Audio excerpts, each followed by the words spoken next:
Hi everyone, welcome back again in this chapter. First, nutrition in plant.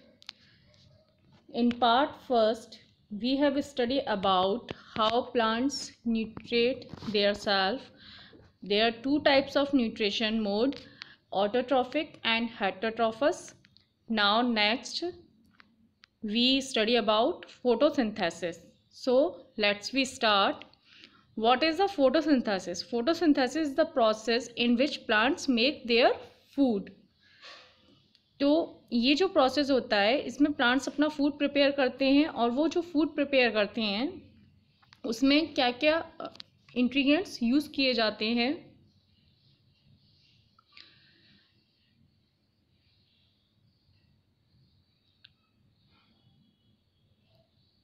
चलिए तो शुरू करते हैं हम।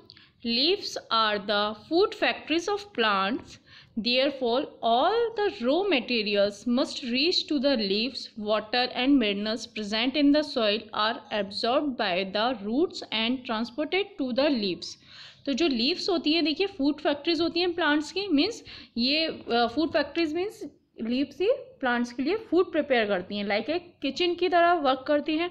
यहाँ पर काफ़ी सारे रॉ मटेरियल्स होते हैं, जैसे वाटर है, मिनरल्स हैं, ये सब रॉ मटेरियल्स हम लीव तक पहुंचाए जाते हैं इनको। और ये जो रॉ मटेरियल्स होते हैं ये सॉइल से एब्जॉर्ब किए जाते हैं, क्योंकि वाटर और मिनरल्स कहाँ प्रेजेंट रहता है, सॉइल में प्रेजेंट रहता है, जिसको प्लांट्स की जो रूट्स होती हैं वो एब्जॉर्ब करती हैं और स्टेम की हेल्प से उनको लीव्स तक ट्रांसपोर्ट करने का काम करती है, उनको लीव्स तक लेकर जाती हैं। In previous class 6th class में हमने स्टडी किया था, पार्ट्स ऑफ प्लांट्स स्टडी किए थे और हर पार्ट्स का हमने एक वर्क भी स्टडी किया था कि लीव्स का क्या वर्क होता है, स्टेम का क्या वर्क होता है और रूट्स का क्या वर्क होता है। क्लियर? तो लीव्स क्या करती हैं, फूड प्रिपेयर करती हैं with the help of stems and roots, और ये जो रूट्स होती हैं ये मिनरल्स को एब्जॉर्ब करती हैं और प्लांट्स तक लेकर जाती हैं। चलिए next, carbon dioxide from air is taken in through the tiny pores present on the surface of leaves. Means जो लीव्स की सरफेस होती है, देखिए ये जो लीव्स की सरफेस होती है इस पर छोटे छोटे टाइनी पोर्स प्रेजेंट रहते हैं। ये जो पोर्स होते हैं इन पोर्स के थ्रू ही जो कार्बन डाइऑक्साइड गैस है जो प्लांट उसको एब्जॉर्ब करती है, लीव्स स्टोमेटा के थ्रू कार्बन डाइऑक्साइड गैस को एब्जॉर्ब करती है। These pores are surrounded by guard cells. Such pores are called stomata. और ये जो pores होते हैं ये गार्ड सेल्स से सराउंडेड होते हैं और ऐसे पोर्स को हम स्टोमेटा कहते हैं। जैसा कि आपको फिगर में दिखाया गया है कि देखिए ये छोटे छोटे जो पोर्स शो किए जा रहे हैं ये क्या है, आपके गार्ड सेल्स हैं, और यहाँ पर ये छोटा सा आपको जो होल दिखाई दे रहा है ये आपका स्टोमेटा है, और ये इसको जो गार्ड सेल्स क्या है इसको प्रोटेक्ट करते रखती हैं। क्लियर? नेक्स्ट हम चलते हैं।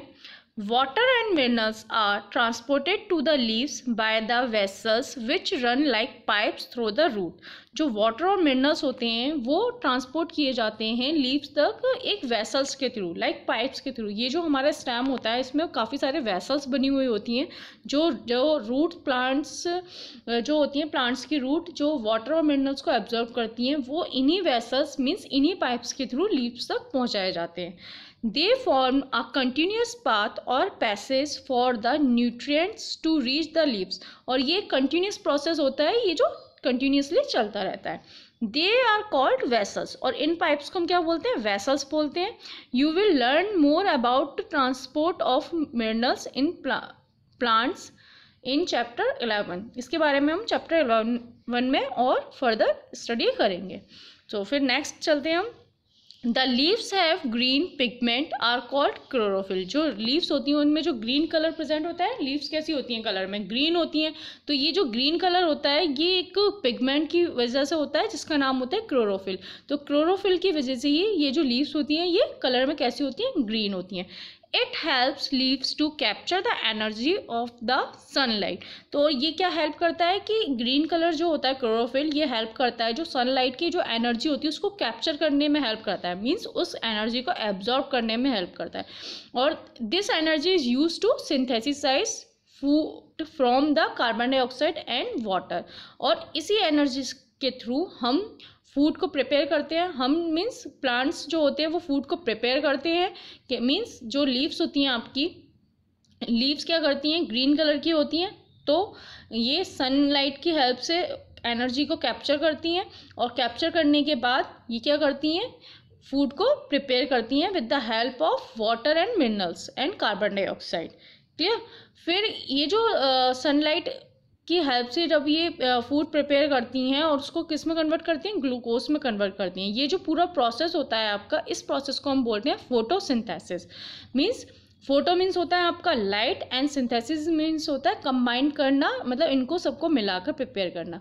तो क्या समझ में आया कि जो लीव्स होती हैं उनको हम प्लांट्स की फूड फैक्ट्रीज बोलते हैं, और ये मतलब फूड प्रिपेयर करने में हेल्प करती है, और वाटर और मिनरल्स और कार्बन डाइऑक्साइड की हेल्प से ये फूड प्रिपेयर करती हैं।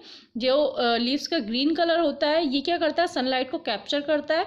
जो सनलाइट होती है उससे जो एनर्जी मिलती है वो फूड को सिंथेसिसाइज करती है, फूड को मतलब प्रिपेयर करने में हेल्प करती है। और वाटर और मिनरल्स रूट्स के थ्रू ऑब्जर्व किए जाते हैं, जिनको स्टेम्स लीफ तक लेकर जाता है। लीव्स में छोटे छोटे पोर्स प्रेजेंट होते हैं, जिनको हम स्टोमेटा कहते हैं। ये जो पोर्स होते हैं ये एटमॉस्फेयर से कार्बन डाइऑक्साइड गैस को इनहेल करते हैं। फिर ये सारा जो प्रोसेस होता है, इस प्रोसेस के थ्रू फूड प्रिपेयर किया जाता है, और इस प्रोसेस को हम बोलते हैं फोटोसिंथेसिस। फोटो मीन्स होता है आपका लाइट, सिंथेसिस मीन्स कंबाइन करना, इनको एक साथ बनाना। So we find that chlorophyll, sunlight, carbon dioxide and water are necessary to carry out the process of photosynthesis. तो हमने क्या फाइंड किया कि क्लोरोफिल, सनलाइट, कार्बन डाइऑक्साइड और वाटर ये सभी क्या है, नेसेसरी हैं किस प्रोसेस के लिए, फोटोसिंथेसिस प्रोसेस के लिए। It is the unique process on the earth, ये सबसे यूनिक प्रोसेस है हमारी अर्थ पर। The solar energy is captured by the leaves and store in the plant in the form of food. ये जो सोलर एनर्जी होती है ये कैप्चर करी जाती है लीव्स से, और इनको हम स्टोर करके रखते हैं प्लांट्स में in the form of food में। मतलब जो प्लांट्स होते हैं इनको स्टोर करके रखते हैं किसकी फॉर्म में, फूड की फॉर्म में स्टोर करके रखते हैं। The sun is the ultimate source of energy for all living organism. इसी तरह से सन जो है एक अल्टीमेट सोर्स है एनर्जी का, मीन्स कभी ना ख़त्म होने वाली ऐसी एनर्जी का सोर्स है सन ये। और ये केवल प्लांट्स के लिए ही नहीं है, ये सभी जितने भी ऑर्गेनिजम्स हैं, लिविंग ऑर्गेनिजम्स हमारी अर्थ पर प्रेजेंट है, उन सभी के लिए सन एक अल्टीमेट सोर्स है एनर्जी का। Clear.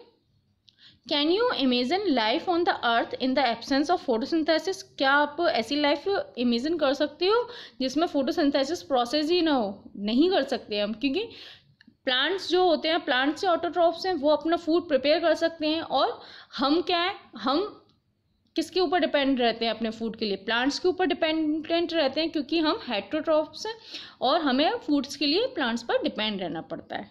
Clear.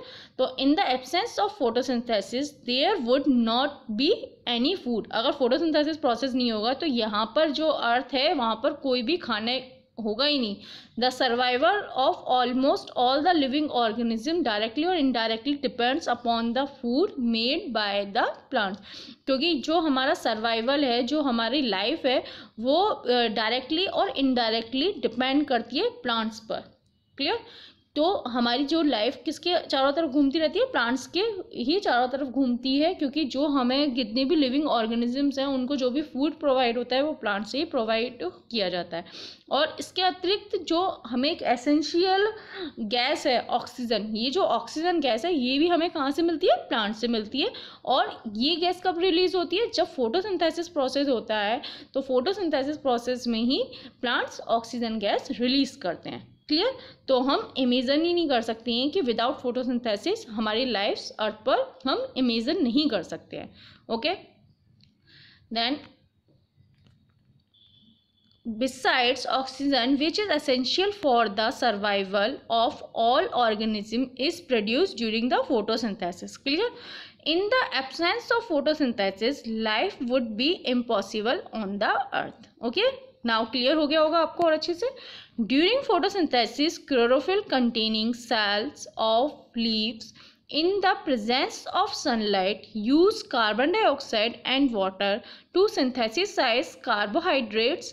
The process can be represented in an equation. देखिए यहाँ पर ड्यूरिंग द फोटोसिंथेसिस में क्या होता है, ये जो प्रोसेस है इसमें क्लोरोफिल होता है जो हमारी लीव्स की सेल्स में प्रेजेंट रहता है और ये सनलाइट की प्रेजेंट में कार्बन डाइऑक्साइड और वाटर से सिंथेसिसाइज करता है और सिंथेसिसाइज करके किस में कन्वर्ट कर देता है, कार्बोहाइड्रेट्स में कन्वर्ट कर देता है और ऑक्सीजन गैस इसमें से रिलीज हो जाती है, जिसको हम एज इक्वेशन इसको हम अंडरस्टूड करेंगे। देखिए कार्बन डाइऑक्साइड प्लस वाटर, और जब कार्बन डाइऑक्साइड और वाटर आपस में रिएक्ट करते हैं किसकी प्रेजेंट में, in the presence of sunlight and chlorophyll. तो सनलाइट और क्लोरोफिल की प्रेजेंट में तो जो हमें प्रोडक्ट फॉर्म्ड होता है, जो हमें मिलता है प्रिपरेशन के बाद, वो क्या मिलता है, हमें कार्बोहाइड्रेट्स मिलती हैं, कार्बोहाइड्रेट मिलता है और उसमें ऑक्सीजन गैस रिलीज होती है। तो हमें दो प्रोडक्ट मिलते हैं, कार्बोहाइड्रेट मिलती हैं जो प्लांट एज ए फूड अपने यूज़ करते हैं, और ऑक्सीजन गैस होती है जिसको वो रिलीज कर देते हैं, उसको हम एज ए अपनी सर्वाइवल गैस यूज़ करते हैं। क्लियर। तो देखिए यहाँ पर इन द फिगर 1.2 में हमें लीफ का स्ट्रक्चर शो किया गया है। देखिए इसमें ये जो फिगर नंबर आपका ए है, ये एक लीफ का स्ट्रक्चर है। लीफ कैसे कलर में, ग्रीन कलर में। और सेक्शन बी में हम देखते हैं तो सेक्शन ऑफ लीफ दिखाया गया है। देखिए यहाँ पर ये जो राउंडेड स्ट्रक्चर आपको दिखाई दे रहे हैं, ये क्या है, आपकी गार्ड सेल्स हैं। और ये जो सेल्स हैं ये कैसे कलर में है, ग्रीन कलर में है, मीन्स इनमें क्लोरोफिल प्रेजेंट है। और इन सेल्स के बीच में जो आपको स्पेस दिखाई दे रहा है, जो छोटा सा होल दिखाई दे रहा है, ये क्या छोटे छोटे पोर्स होते हैं जिनको हम स्टोमेटा कहते हैं। ये जो गार्ड सेल्स होती हैं स्टोमेटा को ओपन और क्लोज होने में हेल्प करती हैं। लाइक जैसे हमारे लिप्स होते हैं, जैसे हम बोलते हैं तो हमारे लिप्स हेल्प करते हैं ना हमारे माउथ को ओपन और क्लोज होने में, तो इसी तरह से ये गार्ड सेल्स क्या होती हैं, इनको ओपन और क्लोज होने में हेल्प करती हैं। लाइक इसमें फिगर नंबर सी में देखिए आप, जो गार्ड सेल्स हैं वो एक स्ट्रक्चर बन रही है, लिप्स जैसे स्ट्रक्चर बन रही है। इसमें देखिए स्टोमेटा ओपनिंग है, तो यहाँ पर जो आपको बीच में स्पेस दिखाई दे रहा है, इसका मतलब ये ओपन है। जब ये बिल्कुल क्लोज हो जाएगा तो ये कैसा स्ट्रक्चर हो जाएगा, क्लोज स्ट्रक्चर हो जाएगा। तो इस तरह से जो गार्ड सेल्स होती है वो स्टोमेटा को ओपन करने में हेल्प करती हैं। ये यहाँ पर फिगर नंबर 1.3 में डायग्राम शो किया गया है फोटोसिंथेसिस का। देखिए जो प्लांट है इसकी जो लीव्स हैं इनमें क्लोरोफिल प्रेजेंट है, क्योंकि ये ग्रीन कलर की है। सनलाइट हमें मिल रही है सन से, कार्बन डाइऑक्साइड गैस जो लीव्स है वो एब्जॉर्ब कर रही है, और रूट्स में वाटर और मिनरल्स एब्जॉर्ब किए जा रहे हैं, और फिर फोटोसिंथेसिस प्रोसेस हो रहा है। और फोटोसिंथेसिस प्रोसेस में जो कार्बोहाइड्रेट्स बन रही हैं वो प्लांट्स स्टोर करके रख देता है, और जो ऑक्सीजन गैस है उसको एटमॉस्फेयर में रिलीज कर देते हैं। Clear. During the process oxygen is released. The presence of starch in leaves indicates the occurrence of the photosynthesis. तो leaves में जो starch present होता है उसका वो indicate करता है कि ये photosynthesis process करता है ये वाला plant। ठीक है। starch is also a carbohydrate, जो starch होता है वो भी एक carbohydrate होता है। Perform iodine test with the leaves of both the plants as you did class 6। आपने एक एक्टिविटी की थी क्लास 6 में, जैसे यहाँ पर जो एक्टिविटी दी है 1.1, इसमें हम टेस्ट करेंगे कि जो प्लांट्स होती हैं, प्लांट्स की जो लीव्स होती हैं उनमें स्टार्च प्रेजेंट होता है या नहीं होता है। तो हमने आपको क्लास 6 में याद हो तो आयोडीन टेस्ट किया था हमने, जिसमें ब्लू और पर्पल कलर का एक कलर फाउंड होता है हमको जब हम टेस्ट करते हैं। तो वो जो कलर होता है वो इंडिकेट करता है कि प्लांट्स में स्टार्च प्रेजेंट है। तो जब हम लीव्स को आयोडीन सॉल्यूशन में डिप करते हैं तो जो लीव्स का कलर होता है वो पर्पल कलर में चेंज हो जाती है। तो ये जो कलर चेंज जो होता है इससे ये इंडिकेट होता है कि लीव्स में स्टार्च प्रेजेंट होता है, मीन्स कार्बोहाइड्रेट प्रेजेंट होती हैं। The leaves other than green also have the chlorophylls. जो लीव्स ऐसे होती हैं, काफ़ी सारे प्लांट्स की हम लीव्स देखते हैं वो ग्रीन कलर में नहीं होती हैं, ग्रीन के अलावा काफ़ी अदर कलर्स में पाई जाती हैं। जैसे एग्जांपल फिगर नंबर 1.4 में दिखाया गया है लीव्स ऑफ वेरियस कलर्स, काफ़ी अलग अलग कलर्स में लीव्स दिखाई गई हैं। तो देखिए ये जो लीव्स होती हैं इनमें भी क्लोरोफिल प्रेजेंट होता है। The large amount of red, brown and other pigment marks the green colour. तो ये जो मतलब अलग डिफरेंट टाइप्स की जो लीव्स हैं इनमें भी क्लोरोफिल प्रेजेंट होता है। ये लीव्स भी फोटोसिंथेसिस प्रोसेस को करती हैं। Clear. You often see slimy green patches in pond और सेगमेंट वाटर बॉडीज़। आपने देखा होगा कि आपने जो भी वाटर बॉडीज़ होती हैं उनमें हम एक ग्रीन कलर का पैचेस देखते हैं, ग्रीन कलर की लेयर आ जाती है पानी के ऊपर, काफ़ी बार देखते हैं। ये जो ग्रीन कलर की जो लेयर होती है इसको हम बोलते हैं एल्गी। ये एक ऑर्गेनिज्म होता है। ये जो एल्गी होती है ये ग्रीन कलर की क्यों होती है? क्योंकि एल्गी क्या है, एक प्लांट का ही मेंबर होता है, एक प्लांट की तरह ही होता है, बस ये वाटर के ऊपर एक एक्वेटिक ग्रीन कलर की लेयर में ये फॉर्म्ड होता है। और ग्रीन कलर इसका इसलिए होता है क्योंकि इसमें क्लोरोफिल प्रेजेंट होता है और ये भी फोटोसिंथेसिस प्रोसेस को करता है। ओके, नेक्स्ट हम मतलब plant synthesis of the plants food other than carbohydrates. मतलब प्लांट्स जो होते हैं और भी फूड्स का सिंथेसिसाइज करते हैं कार्बोहाइड्रेट्स के अलावा। You have just learn the plant synthesise carbohydrates through the process of photosynthesis. अभी अभी हमने पढ़ा है कि प्लांट्स कार्बोहाइड्रेट्स को सिंथेसिसाइज करते हैं in the process of photosynthesis. The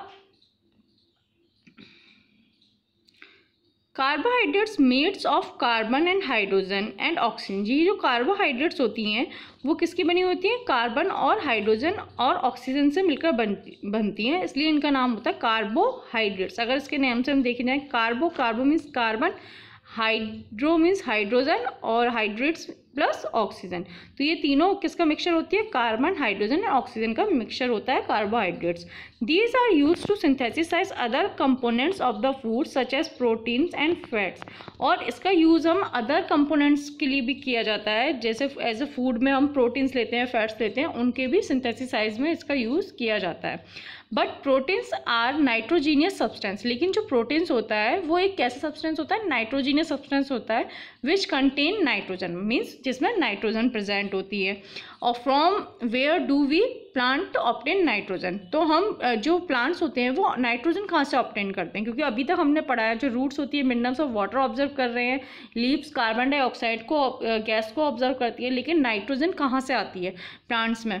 तो recall the nitrogen is present in the evidence in the gaseous form in the air. आपको पता है कि एयर में जो 78% होती है नाइट्रोजन प्रेजेंट होती है। However plants can not absorb nitrogen in this form. तो प्लांट्स जो होते हैं वो नाइट्रोजन को डायरेक्टली एब्जॉर्ब नहीं कर सकते हैं, मीन्स डायरेक्टली वो नाइट्रोजन की फॉर्म में उसको नहीं ले सकते हैं। जैसे कार्बन डाइऑक्साइड गैस को वो एब्जॉर्ब कर लेते हैं ना, उस तरह से वो डायरेक्टली एटमॉस्फेयर से नाइट्रोजन को एब्जॉर्ब नहीं कर पाते हैं। तो जो सॉइल होती है उसमें एक सर्टेन बैक्टीरिया होता है, means soil has certain bacteria that convert gaseous nitrogen into usable forms and release into the soil. तो यहाँ पर सॉइल में एक बैक्टीरिया प्रेजेंट होता है, इस बैक्टीरिया का नाम होता है राइजोबियम बैक्टीरिया। ये क्या करता है? ये गैस एटमॉस्फेयर से नाइट्रोजन गैस को एब्जॉर्ब करता है, इनहेल करता है और उसको यूजेबल फॉर्म्स में कन्वर्ट करके, मतलब ऐसी फॉर्म्स में कन्वर्ट करके जिसको प्लांट्स यूज़ कर सकें, उसको सॉइल में रिलीज़ कर देता है, मीन्स सॉइल में मिक्स कर देता है। क्या करता है बैक्टीरिया? एटमॉस्फेयर से उसने नाइट्रोजन गैस को एब्जॉर्ब किया और उसको ऐसे फॉर्म्स में कन्वर्ट कर दिया जिसको प्लांट्स इजीली यूज़ कर सकें और फिर उसको वो सॉइल में मिक्स कर देता है। तो these are absorb by the plants along with the water. और फिर ये जो सब्सटेंस होती हैं ये प्लांट्स के थ्रू एब्जॉर्ब कर लिए जाते हैं। जब वो वाटर को एब्जॉर्ब करते हैं ना रूट्स, उसी तरह से ये क्या करते हैं? इन नाइट्रोजीनियस कंपाउंड्स को भी एब्जॉर्ब कर लेते हैं। Also you might have seen farmers adding fertiliser rich in nitrogen to the soil. और हमने ये भी देखा है कि जो फार्मर्स होते हैं वो फर्टिलाइजर्स को मिक्स करते हैं। ये जो फर्टिलाइजर्स होते हैं ये नाइट्रोजन रिच फर्टिलाइजर्स होते हैं, इनमें मतलब नाइट्रोजन की परसेंटेज काफ़ी ज़्यादा होती है। ये प्लांट्स की जो ग्रोथ होती है और प्लांट्स की जितनी भी रिक्वायरमेंट होती है ना नाइट्रोजन की, उन सबको ये फुलफिल करते हैं। और जो प्लांट्स में इस तरह से प्रोटीन्स और विटामिन्स भी आ जाते हैं। क्लियर? तो प्लांट्स खाली हमें कार्बोहाइड्रेट्स ही नहीं प्रोवाइड करवाता है, प्लांट्स से हमें प्रोटीन्स, विटामिन्स, ये सभी चीज़ें भी प्रोवाइड होती हैं। Okay, so that's all for today. I hope this video is very helpful for you to stay connected. Like, share and subscribe this channel. Thank you. Bye bye. Take care all of you.